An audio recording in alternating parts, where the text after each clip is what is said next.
सभी जो उपस्थित लोग हैं, मैं उनकी बुद्धिमत्ता को सादर नमन करते हुए बात शुरू करता हूं, अर्थात नमो बुद्धाय के साथ बात शुरू करता हूं। ये जो हम लोग जो करने जा रहे हैं और हम लोग जो कर रहे हैं, लोग जो हैं ये तो वर्षों की राजनीति करते हैं, हम लोग सदियों की राजनीति करने चले हैं।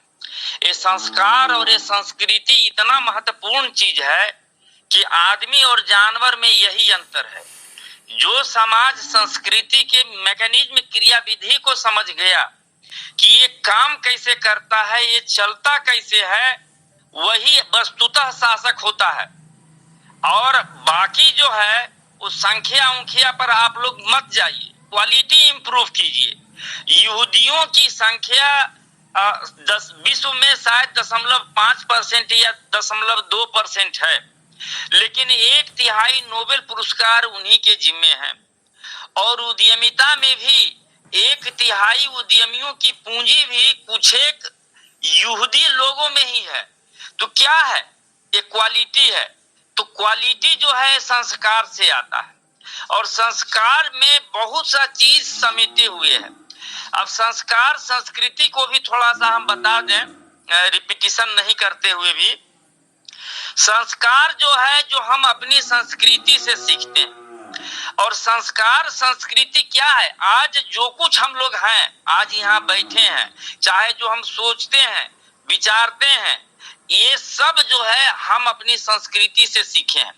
तो हम अपनी संस्कृति के प्रोडक्ट हैं। मेरा सोचना विचारना, किसी के प्रति नजरिया, सब चीज जो है ये हमारे संस्कृति से निर्धारित करती है। तो संस्कृति आप कहिए कि समाज का वो सॉफ्टवेयर है। जैसे कंप्यूटर जो होता है, तो बाहर से जो हार्डवेयर देखते हैं उसको सभ्यता कहते हैं, जिसका उत्थान और पतन हो सकता है। लेकिन ये संस्कृति जो है, सॉफ्टवेयर जो है, ये अदृश्य रह करके पूरे समाज को संचालित करता है। इस चीज की समझ के लिए हम लोग जुटे हैं कि भाई ये काम कैसे करता है। तो ये बहुत बड़ा चीज है, और इसलिए भी जुटे हैं कि हम लोग का जो नाम सुने होंगे, हम लोग का देश का नाम भारत है। आभारत जो देश था, जिसकी आभा ऐसी थी कि विश्व में इसको विश्व गुरु बना दिया।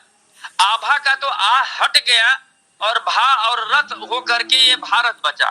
ठीक है, अब ये जो कथा कहानी जो है उसेर का और भरत का, ये सब तो मैथोलॉजी है। तो हम मैथोलॉजी की बात नहीं करते हैं, हम उसकी चर्चा नहीं करते हैं। हम इतिहास की चर्चा ज्यादा करते हैं, चूंकि ऐतिहासिक तथ्य यही है। तो जिसका आभा रथ था, उस देश के हम लोग वासी हैं। और आज जो हमारी दुर्दशा है, तो हर भारतीय को चिंतित होना स्वाभाविक है। तो जनार्दन जी ने इसी चीज के, इसी पीड़ा से प्रयास किया है।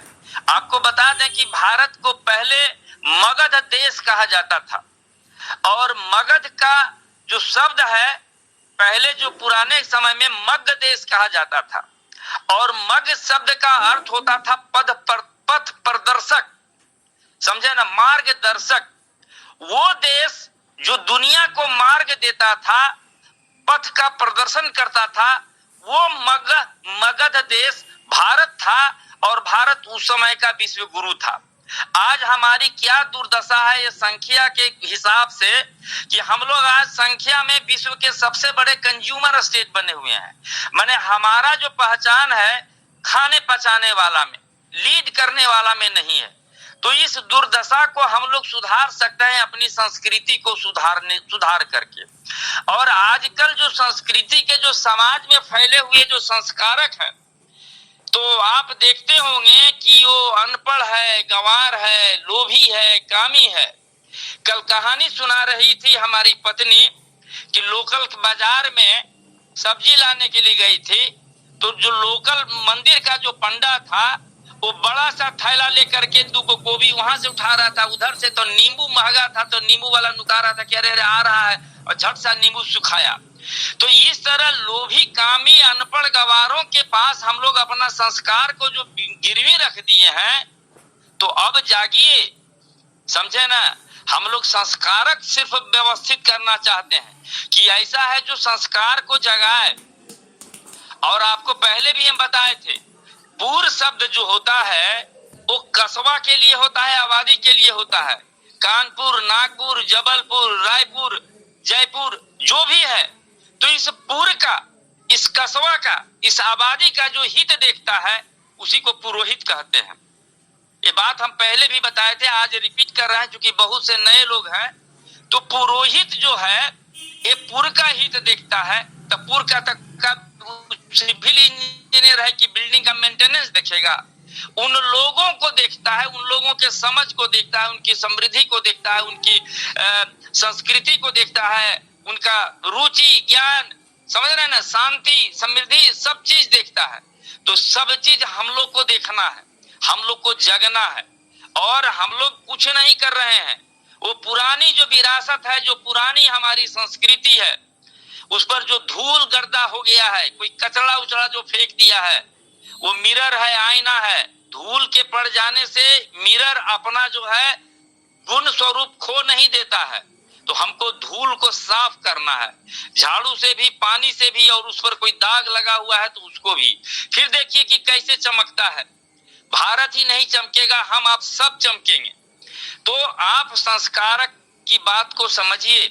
भारत सुटेल जी से बात हो रही थी, तो वो जो है हल्द्वानी जाने वाले हैं किताब छपवाने के लिए। तो उनसे बात क्या हो रही थी कि ये जो संस्कारक वाली किताब है ये हर घर में रहे, ताकि यदि वो पुरोहित जो अभी तक चलता आ रहा था वही आता है, विधि में कोई त्रुटि करता है या उच्चारण में कुछ गलत करता है, तो उसको जाना जाए, टोका जाए, समझा जाए।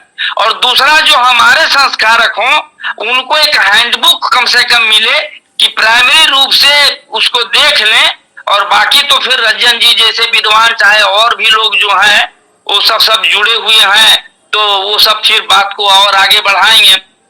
तो एक चीज और हम कहना चाह रहे हैं, वो हमारे मुख्य वक्ता यदि आ जाएंगे तो हमको सूचित करेंगे, क्योंकि मेरा तो धारा प्रवाह ही चलता है, तो इसका ध्यान रखेंगे संचालक महोदय की मुख्य वक्ता आ जाए।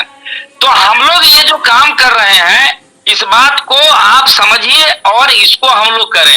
ये जो है, हम मान लीजिए किसी रिटायर्ड पर्सन को हम ले आते हैं, तो तय है कि उनका अनुभव, उनका समझ, उनका ज्ञान, उनका संस्कार, इस सारे के सारे जो है हमारे समाज को मिलना शुरू होगा।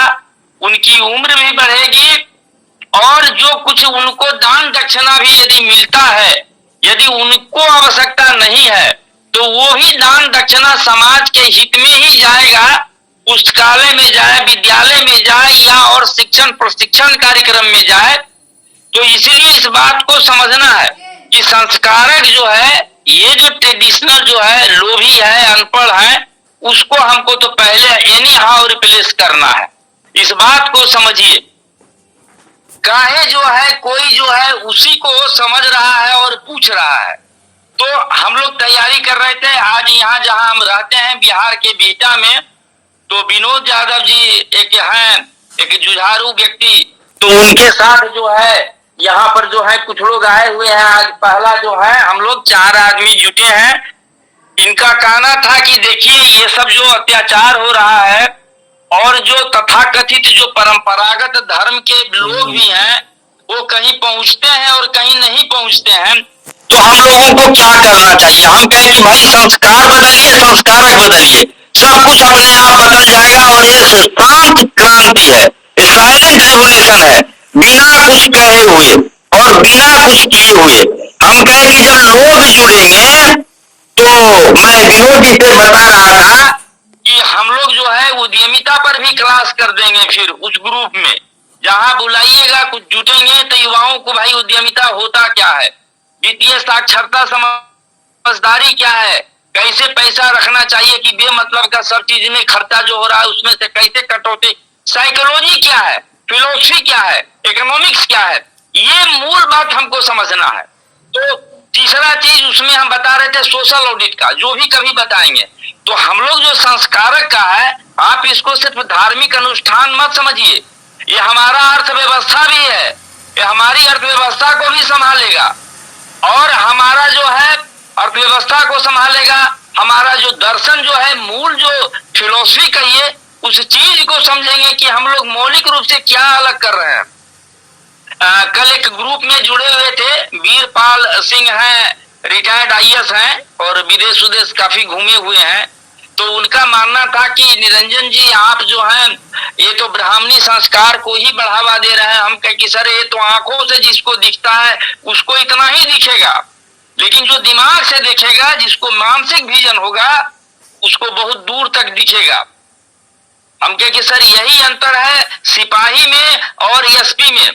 सिपाही को जिसको गोली मारना होता है उस सामने दिखता है कि वो आदमी है जो 5 फीट का है, उसको गोली मारना है।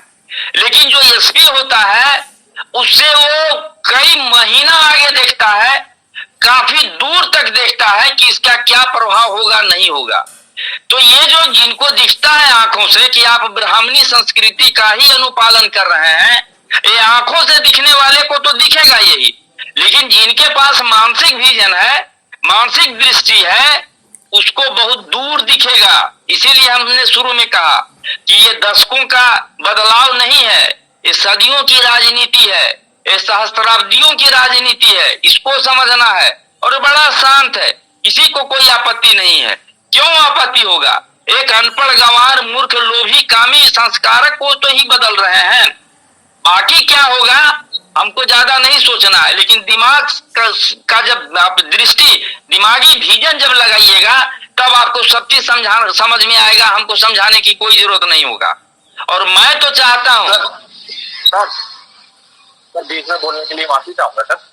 हाँ सर मैं आपसे थोड़ा एक और निवेदन करूंगा कि यहाँ अधिकांशता एक धर्म लोगों के दिमाग में कहीं ना कहीं एक तरफ अपनी जगह बनाता है कि जो पुरोहित संस्कारक जो बनेंगे हमारे, तो उनकी जीविका का साधन यही जो है संस्कार होंगे। तो हमें थोड़ा सा एक विस्तार रूप से थोड़ा सा ये और प्रकाश डालने का प्रयास करें सर कि हम लोगों का ये केवल मूल पैसा कमाने का साधन नहीं है। कोई भी व्यक्ति अपना व्यापारिक रूप से या जो सर्विस में है या पारिवारिक रूप से इसको साइड के रूप में एक संस्कारक का कार्य करेगा, ना कि केवल अपनी आजीविका के। अब एक मिनट रुक जाइए। हम लोग जो है इसमें सभी का स्वागत है और इसमें हम लोग प्रमुखता रख रहे हैं कि जो समाज के जो रिटायर्ड व्यक्ति हैं, आप गौर कीजिएगा, रिटायर्ड व्यक्ति जो है 2% हो, 1% हो, लेकिन उनके पास फंड की दिक्कत नहीं है। सरकार उनको उतना दे रहा है और उनके पास अनुभव भी है, ज्ञान भी है, समझ भी है। समझे ना, उनको बहुत समझाने की जरूरत नहीं है।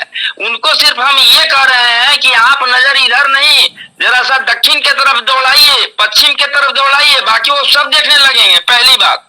दूसरी बात, जो नए युवा जुड़ेंगे भाई, इसमें तो इतना चीज है कि हम तो देखते हैं कि अदना पंडित जो है मंदिर का, वो है जो शहरी जमीन खरीदने के लिए बात करता है ब्रोकर से, और बेटा बेटी को वो इंजीनियरिंग मेडिकल में पढ़ाता है।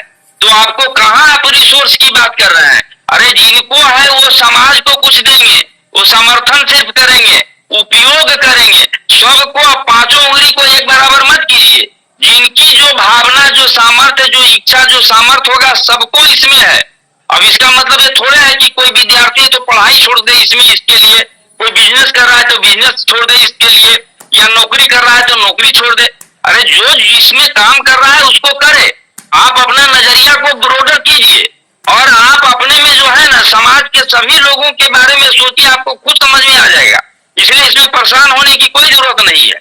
हम तो कहे कि रिटायर्ड आदमी तो ऐसे ऐसे हैं इसमें जुड़े हुए जिनको सरकार 1 लाख रुपया मंथली देता है, और यदि वो उस पेंशन का कुछ नहीं करेंगे तो उनको जो समाज से जो मिलेगा वो सीधा सीधा समाज को वापस करेंगे।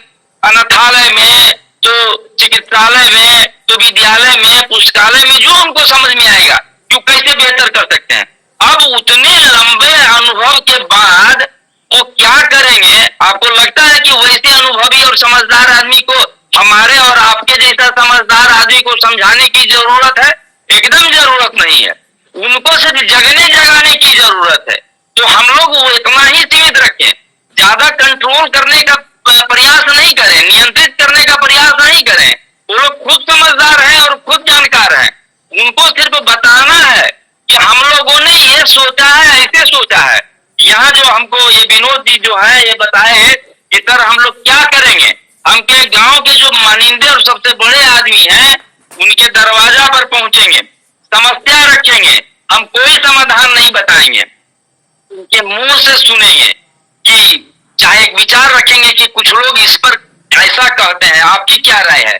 आप जान लीजिए, यदि हम आपको नियंत्रित करके कोई बात करेंगे ना तो आपको उसका खंडन, आपको जवाब है जो जेहन में आता हुआ रहेगा खंडन करने के लिए।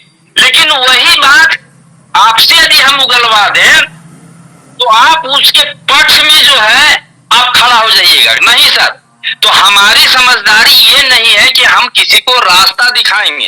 रास्ता दिखाने का जो तरीका है, अब बुद्ध को मानिए ना गुरु, बुद्ध क्या करते थे आप ध्यान दीजिएगा, जिससे भी उनका विमर्श चलता था, जिसको हम लोग बहस करते हैं, तो जवाब सीधे नहीं देते थे, वो सवाल इस तरह से खड़ा करते थे कि सामने वाला आदमी उसी जगह पहुंच जाए जहां वो लाना चाहते थे और जब वो ले आते थे तो वो चीज उसका होता था।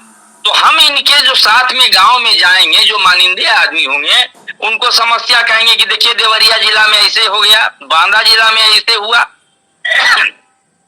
बांदा जिला और देवरिया जिला की बात इसलिए भी करेंगे कि बिहार के वो गया जिला के बारे में वो 4 गो पेपर में पढ़े और 14 आदमी से सुने हैं, लेकिन देवरिया और बांदा जिला वाला तो वो थोड़ा सा सुने हैं, बाकी जो हम बताएंगे उनको सही ही लगेगा, 10% हम जोड़ियो देंगे तब, और कहेंगे कि देखिए एक आदमी तो ऐसे ऐसे समाधान बता रहे थे, हमको समझ में नहीं आया, तो बताए विनोद जी कि इस इलाके के बहुत प्रबुद्ध आदमी हैं, आपके दरवाजे पर इसीलिए हम लोग आए हैं।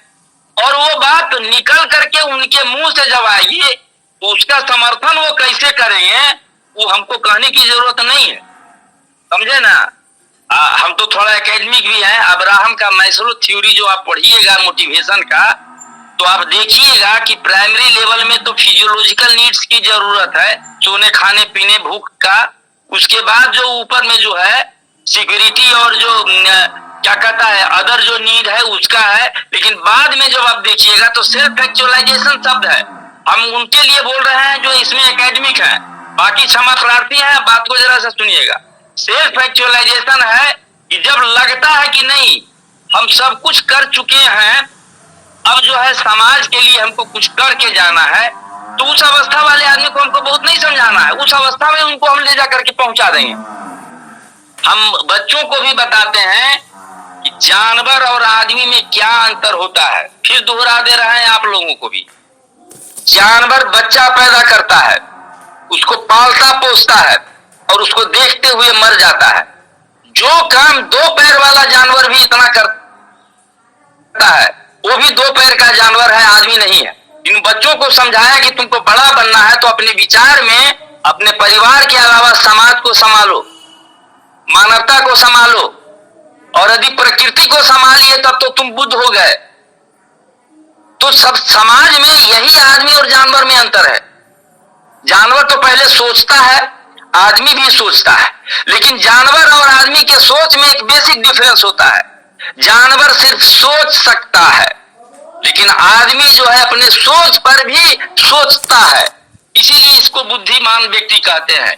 समझ रहे हैं ना, जानवर सिर्फ सोच सकता है, लेकिन जब तक ये होमो सेपियंस सिर्फ सोचता था तो जानवर और आदमी में कोई अंतर नहीं था। इसीलिए होमो सेपियंस 1 लाख साल पहले बोत्सवाना के मैदान में अफ्रीका में पैदा हुआ, तो उसको 40-50 हजार साल तक वो जानवर ही था।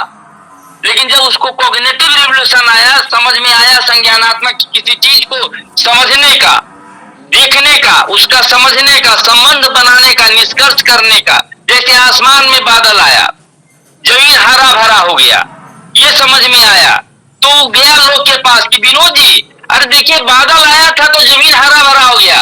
विनोद जी बताया कि नहीं नहीं सर वो बात नहीं था, बादल आया, पानी बरसा और जमीन सूखा तब हरा भरा हुआ।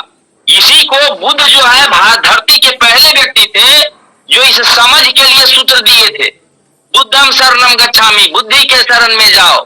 धम्मम शरणम गच्छामि, धारेति दे धम्मो, जो बुद्धि ग्रहण किए हो उसमें से धारण करने की योग्य क्या है वो धम्म है, और उसको फिर व्यवस्थित करो, संगठित करो, संग में ले जाओ, विमर्श होगा और बढ़िया चीज निकलेगा। ये जब समझ आदमी को आया कब आदमी जो है जानवर नहीं रहा, कब ये होमोसोसियस बन गया, होमोफेवर बन गया, माने मानव निर्माता मानव ही बना, सामाजिक मानव ही बना। इसके पहले तो सिर्फ होमोसेपियंस था, दोनों में एक ही डिफरेंस, कोई डिफरेंस नहीं था। तो आदमी अपने सोच पर भी सोच सकता है और कब सोच सकता है, इसका क्या प्रमाण है? जब वो अपने परिवार जिसको जन्माता है, पालता पोसता है, उसके अलावा जब कुछ बाहर का सोचता है, तब वो आदमी जो है वो बुद्धि वाला है और वो बुद्धिमान व्यक्ति है। तो हम बहुत ज्यादा दूर तक नहीं कहते हैं, लेकिन समाज को तो शामिल कीजिए अपने सोच में। ज्यादा आप अच्छा हैं तो मानवता को शामिल कीजिए, और बुद्ध तो प्रकृति को भी शामिल कर लिए थे। इसीलिए उनका जो अनुयायी अशोक जो महान है, हम बताते हैं उसकी महानता में कि विश्व का पहला एक ऐसा शासक था जो कल्याणकारी राज था, पशुओं के लिए भी अस्पताल खोल दिया था आज से 2500 साल लगभग पहले।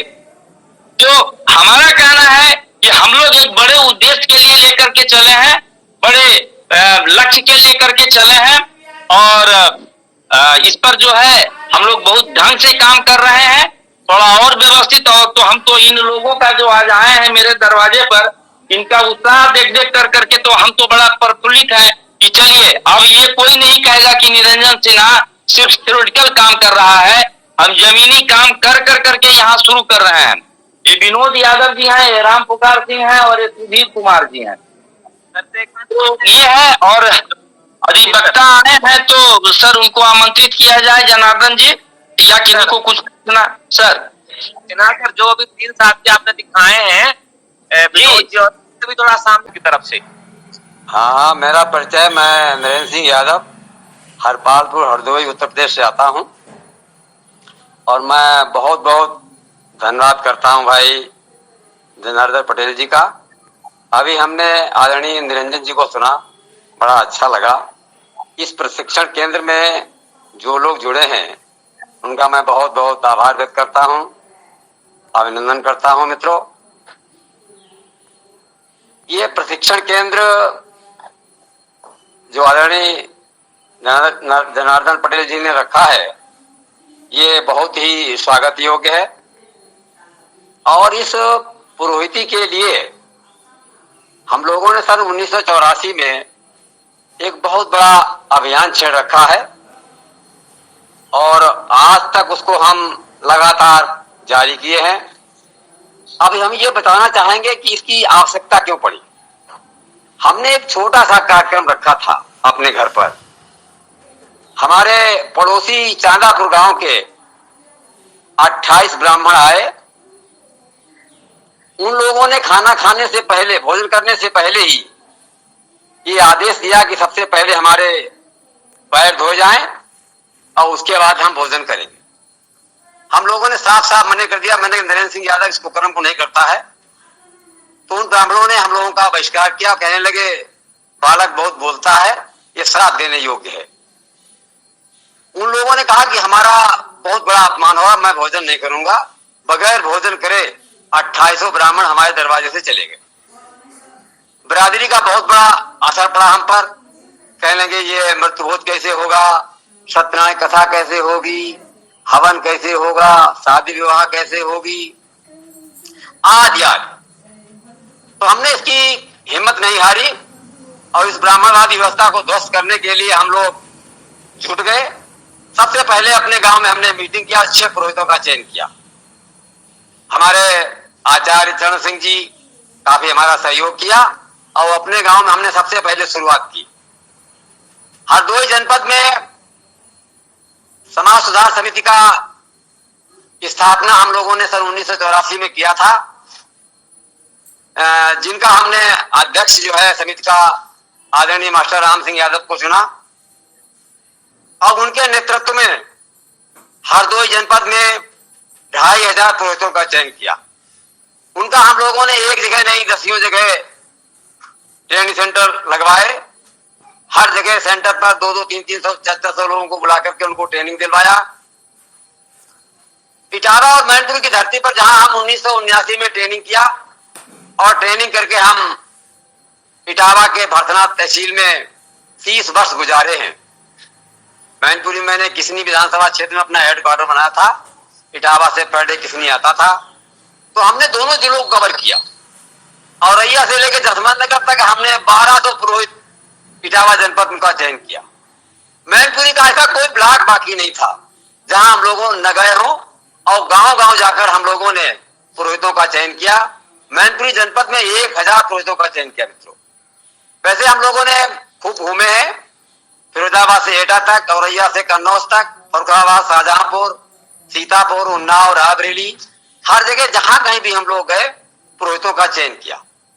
ये बात इटावा के केंद्रीय समाज सेवा समिति के आदरणीय दर्शन सिंह यादव, जो कि आज इस दुनिया में नहीं है, उन्होंने एक बार मैनपुरी में बहुत बड़ा सम्मेलन किया था। उसमें कहा था कि जिस समाज का पुरोहित कमजोर होता है वो समाज बहुत पीछे हुआ करता है।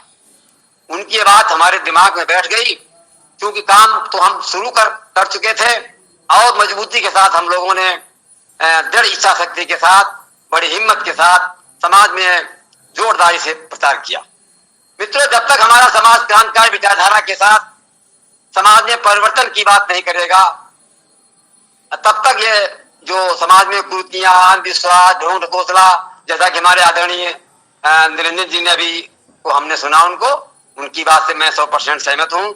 इन सारी बातों के लिए हमें अपने, चाहे जिस जिले के आप रहने वाले हों, चाहे जिस प्रदेश के रहने वाले हों, जब तक हम गांव गांव जाकर पुरोहितों का चयन नहीं करेंगे, उनको हम ट्रेनिंग नहीं देंगे, भले ही हमारा कार्य क्षेत्र छोटा हो, लेकिन ये हम सब लोगों की जिम्मेदारी बनती है कि हम सब लोग 85% के, खास उनसे अनुरोध करना चाहूंगा कि हम अपने घर में डस्टोन, मुंडन, नामकरण, शादी विवाह सारे कार्यक्रम करें। उसके लिए हमारे पास जो मतलब लिटरेचर है, पुस्तक है, वो भी हम आपको देने का काम करेंगे। और मैं आदरणीय क्या नाम जनार्दन जी पटेल जी से कहना चाहूंगा कि मैंने पौराणिक रीति से भी ये काम किया है, फिर मैं आज समाज में गया, वहां उस रीति से भी काम करने का काम किया है। वैसे फिर हमने बौद्ध रीति से भी काम, बौद्धाचार्य भी मैं रहा हूं और हैं आज भी। तो सबसे सरल हमें बौद्ध रीति से जो कार्यक्रम हमारे समाज में चल रहा है वो सबसे सरल है। उसके माध्यम से हमें तथागत भगवान गौतम बुद्ध को पढ़ा, बाबा साहब भीमराव अम्बेडकर को, रामास्वामी नायकर साहब, ज्योतिबा राव फूले, माता सावित्री बाई, कबीरदास, रविदास, गाडगे साहब, राम स्वरूप वर्मा, ललित सिंह यादव के तमाम लिटरेचर को हम लोगों ने पढ़ा। और वैसे हमारे गुरु ललित सिंह यादव जी हैं, जिनका हमारा परिचय सन 1988 में पटना के विधायक के निवास पर हमारा उनका परिचय हुआ गुरु जी का। मैंने उनको गुरु माना और तमाम पुस्तकें उन्होंने हमको दी, जिसको हमने बिल्कुल फ्री बांट दिया, प्रचार प्रसार किया। हालांकि हमारे गुरुदेव सन 1993 में खत्म हो चुके हैं, लेकिन आज उनका पूरा भारत में जगह जगह उनकी जयंती मनाई गई अभी कुछ दिन पहले, पूरे सितंबर भर। तो हम चाहते हैं कि इन तमाम महापुरुषों का हम नमन करते हुए अपनी बात आपके बीच में रखी है। और हम चाहते हैं कि जो भी इस प्रशिक्षण में जुड़े हैं लोग, हम सब लोगों को बड़ी दृढ़ता के साथ समाज में जाना होगा, समाज को जगाना होगा। और समाज में समझता हूं सबसे सर्वोपरि है, और समाज में जब जागरूकता फैलेगी मित्रों, तभी आपकी राजनीति चमकेगी और राजनीति के माध्यम से समाज को तमाम दिशा निर्देश और हमारी तरक्की के रास्ते खुलेंगे। तो मैं आदरणीय जनार्दन पुजारी जी से अनुरोध करना चाहूंगा इसी श्रृंखला में कि हम थोड़ी ही बात इसलिए रखना चाह रहे हैं कि हमारे बगल में बैठे हैं आदरणीय मास्टर राम सिंह यादव, जो हमारी समाज सुधार समिति के अध्यक्ष हैं। उनके नेतृत्व में हमने बहुत बड़ा काम किया है, तो हम चाहते हैं कि उन्हें भी कुछ 10 मिनट का 12 मिनट का समय दिया जाए। जनार्दन जी बिल्कुल सर। हाँ, तो हम चाहते हैं कि हम अगली बार आपके सामने आएंगे और समय देंगे। हमारे मित्र जो है आदरणीय मास्टर राम सिंह यादव जी, इनको थोड़ा समय जरूर दीजिएगा। आदरणीय राम, स्वागत है जी। आप बिल्कुल आप हम सबके तरफ से जी हाँ, ये अपनी बात कह रहे हैं, इनकी बात का आप सुने सब लोग। जी जी सर, जी जी स्वागत है सर। हेलो हेलो जी सर, आवाज आ रही है आपकी। अच्छा जी अच्छा। सर आप सभी को मेरा जय भीम, नमो बुद्धाय।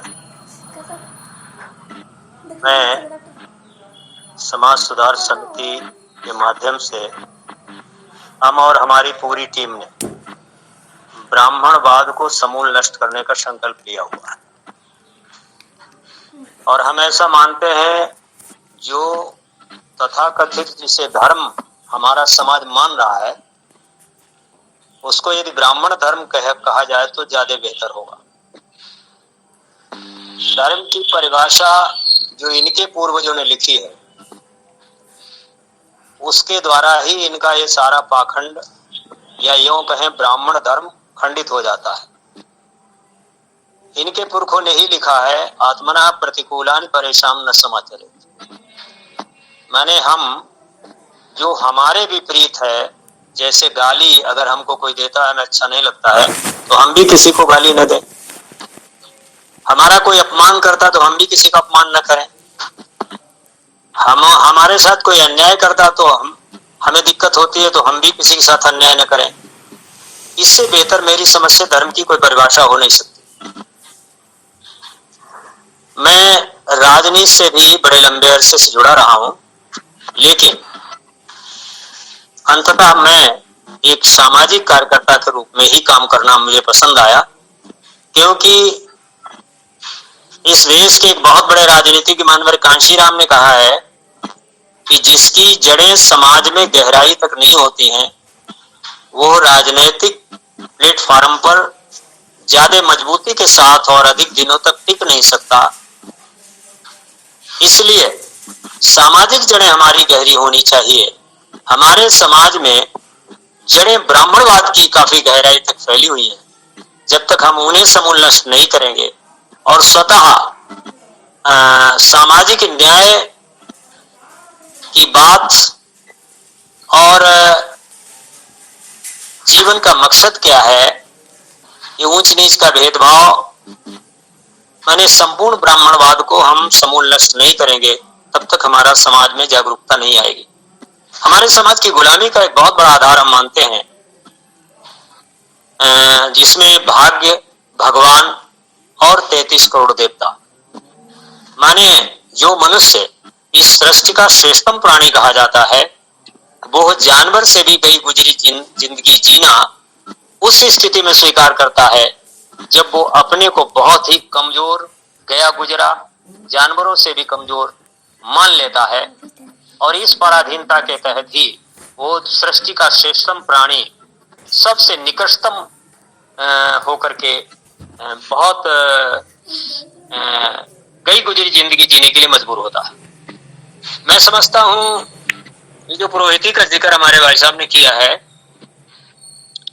इस संदर्भ में मैं एक उदाहरण देना चाहूंगा। वेद का एक मंत्र है वयम राष्ट्रे जागृहम पुरोहिता, जिसका अर्थ है कि जागरूक पुरोहित राष्ट्र का निर्माता होता है।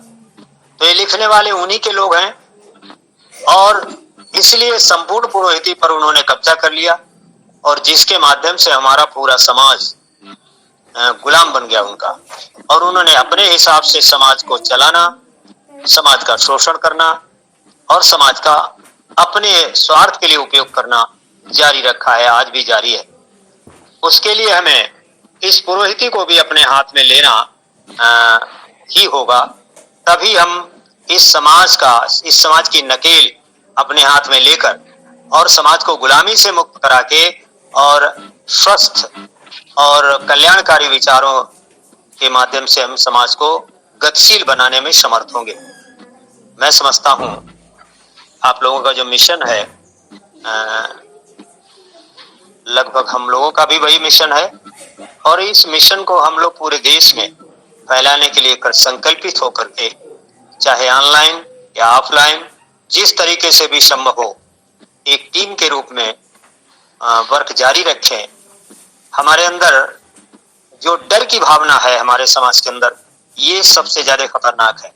हमें निडर होकर के चलना ही पड़ेगा। मुझे कहना पड़ रहा है काका हाथरसी की एक लाइन, जब उनसे कहा गया कि आप कोई ऐसी कविता सुनाइए जिसमें हास्य भी हो और श्रृंगार भी हो, तो उन्होंने 2 लाइनें लिखी कि लड़ाई के लिए तैयार रहो, लड़ाई पास नहीं आती। लड़ाई के लिए तैयार रहो, लड़ाई पास नहीं आती। जैसे अपनी लुगाई साथ रखो तो दूसरे की लुगाई पास नहीं आती। लड़ाई उन्हीं को तकलीफ दे होती है जो लड़ने से दूर भागते हैं, लड़ने से डरते हैं। हम ऐसा मानते हैं। हमारा समाज, माने हम यादव कम्युनिटी से आते हैं, तो हमारे इलाके में, हमारे क्षेत्र में तो यादव समाज काफी मजबूत है, बहुसंख्यक है। हम कहीं से कमजोर नहीं हैं। किसी ब्राह्मण की जरूरत नहीं है कि हमारी तरफ आंख उठा के देख सकते। बशर्ते हमें समाज को इस लायक बनाना है कि जो बहुत ही कमजोर तबके के लोग हैं, जो हमारी पिछड़ी जाति में अल्पसंख्यक हैं या दलित जाति में अल्पसंख्यक हैं, ऐसे लोगों की मदद के लिए, ऐसे लोगों के अन्याय होने पर, भले ही वो ब्राह्मण ठाकुर बनिया या यादव ही क्यों न कर रहा हो, तो उस यादव के खिलाफ भी हमें उनकी मदद में, उनको न्याय दिलाने के पक्ष में खड़ा होना सीखना पड़ेगा। तभी जो है समाज मजबूती से खड़ा होगा और इसका उपयोग सामाजिक ताकत बढ़ाने में भी और राजनीतिक ताकत बढ़ाने में भी संभव हो सकेगा। और आर्थिक रूप से भी हमारे पास कम प्लान नहीं है, हम अपने समाज को आर्थिक रूप से भी मजबूत कर सकेंगे। जैसा आपने अभी कहा था कि समाज की 3 महत्वपूर्ण आवश्यकताएं हैं। एक तो उसके पास व्यवसाय होना चाहिए, रोजी रोटी का साधन होना चाहिए। दूसरा, उसके पास सामाजिक चिंतन होना चाहिए और राजनीतिक रूप से भी उसके अंदर उसे हिस्सेदारी करने का उसके अंदर जज्बा होना चाहिए। ये जो 2-3 महत्वपूर्ण बिंदु आपने दिए हैं, निश्चित तौर पे मैं इन्हें स्वीकार करता हूं और ये सबके अंदर होने ही हैं। एक बात मैं और कहूंगा कि तमाम ग्रंथों, तमाम विद्वानों के उन पहलुओं को लोगों ने बहुत ज्यादा, इन ब्राह्मणवादियों ने बहुत ज्यादा उनका बखान किया है, जिनसे हमारा समाज गुलाम बनता चला गया। और उन्हीं लोगों के उन वक्तव्यों या उन पुस्तकों या उन बिंदुओं को बिल्कुल समाज को छूने नहीं दिया, समाज के बीच में आने नहीं दिया, जिन बिंदुओं में उन्होंने ब्राह्मणवाद का भी विरोध किया है। अभी अभी एक मैं पत्रिका पढ़ रहा था, उसमें लिखा था कि स्वामी विवेकानंद ने कहा है कि यदि साधु और बाबा बलात्कारी नहीं होते, यदि पूजा करने से संस्कार आते, यदि पूजा करने से संस्कार मिलते, तो साधु और बाबा बलात्कारी नहीं होते। इसी लाइन में आगे है कि यदि मंदिर में भगवान होता तो मंदिर में बलात्कार नहीं होता। ऐसी तमाम बातें हैं स्वामी विवेकानंद के एक बहुत ही खुशनुमा स्वरूप को ये ब्राह्मणवादी लोग, खासतौर से भाजपा के लोग, बहुत बखान करते हैं, लेकिन उन पहलुओं को आज तक इन्होंने हम लोगों तक नहीं पहुंचने दिया जिनमें उन्होंने ब्राह्मणवाद को बहुत फटकार लगाई है। क्योंकि स्वामी विवेकानंद को भी विश्व धर्म सम्मेलन शिकागो में हिंदू धर्म का प्रवक्ता होने का प्रमाण पत्र देने के लिए वहां पहले से उपस्थित शंकराचार्य ने मना कर दिया था, ये कहकर ये तो शूद्र जाति से है, इसको हिंदू धर्म का प्रवक्ता नहीं बनाया जा सकता। ऐसी तमाम बातें हमारे सामने आती। यहाँ तक वेदों को लाल कपड़े में बांधकर उसे मत छुओ, केवल दूर से हाथ जोड़कर प्रणाम कर लो, तुम्हारा कल्याण हो जाएगा, ऐसी शिक्षा हमारे समाज को इन्होंने दी। इसके बजाय उन बातों से हमें अनभिज्ञ रखा गया या हमें पढ़ने नहीं दिया गया ताकि हम सारी बातों को समझ सकते। इस वैदिक लिटरेचर के मैंने 4 महावाक्यों को पढ़ा है और वो महावाक्य हैं अहम ब्रह्मास्मि तत्त्वमसि सोहम शिवोहम।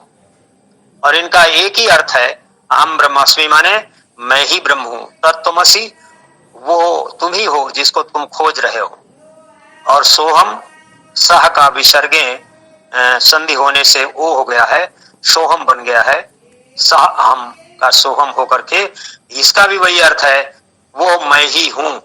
और शिवोहम का भी अर्थ लगभग वही है, शिव माने कल्याण और अहम माने मैं, माने मेरा कल्याण केवल मैं ही कर सकता हूं। कोई भी व्यक्ति अपने कल्याण के लिए जितना बेहतर सोच सकता है, उसके कल्याण के लिए दूसरा उससे ज्यादा बेहतर नहीं सोच सकता है। इस प्रकार वैदिक साहित्य के इन 4 महावाक्यों को मैं जोड़ना चाहूंगा बुद्ध के उस वाक्य से जिसमें उन्होंने कहा है कि क्या लाइन है वो, उन्होंने कहा है अत दीपो भव, अपने दीपक स्वयं बनो। मैं समझता हूं इन 4 वैदिक महावाक्यों को, वैदिक लिटरेचर के महावाक्यों को और बुद्ध के इस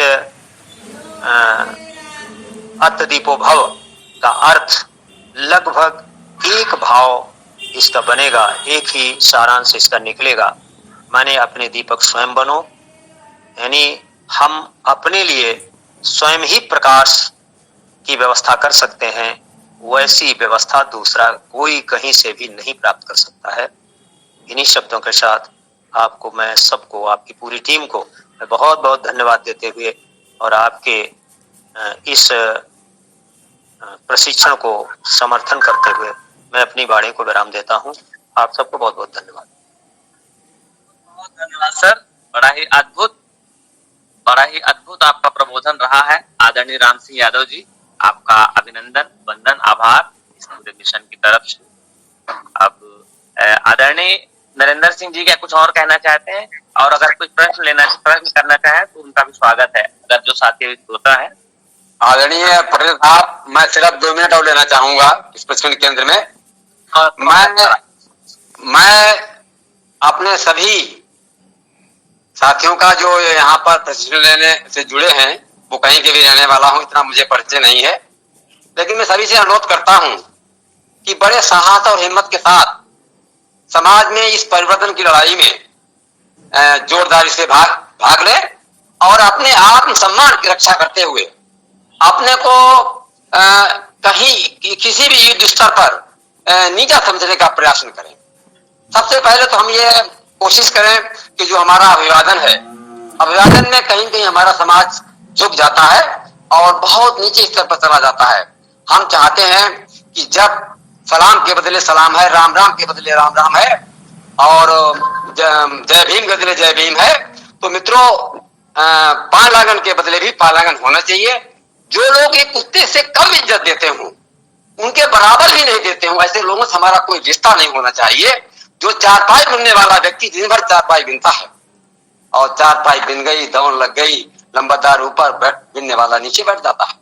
हम चाहते हैं कि 85% समाज कम से कम हम उनको बराबरी का दर्जा दें, हम अपने लोगों को एक दूसरे का सम्मान करें, इज्जत करें और अच्छी भाषा का प्रयोग करते हुए समाज में एक बहुत बढ़िया उदाहरण हम पेश करें। रहा बात पुरोहिती का, पुरोहिती तो सबसे बेहतर मैं चाहता हूं कि समाज से इन बेईमानों को सबसे पहले भगाया जाए।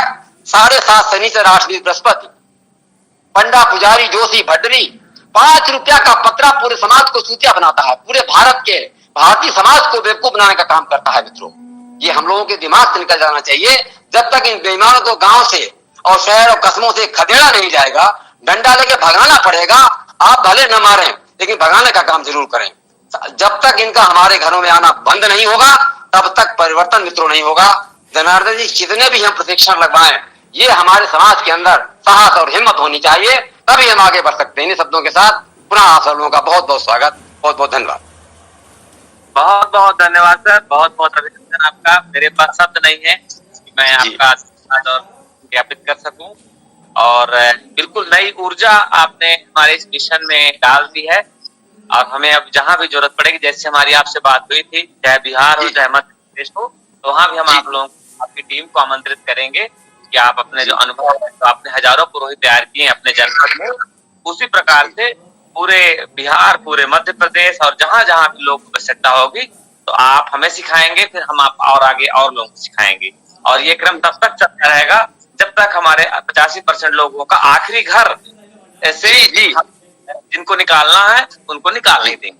बहुत बहुत धन्यवाद। तो अभी जो हमारे साथी जुड़े हुए लगभग सबका हमने परिचय ले ही लिया था। एक रवीश चौरसिया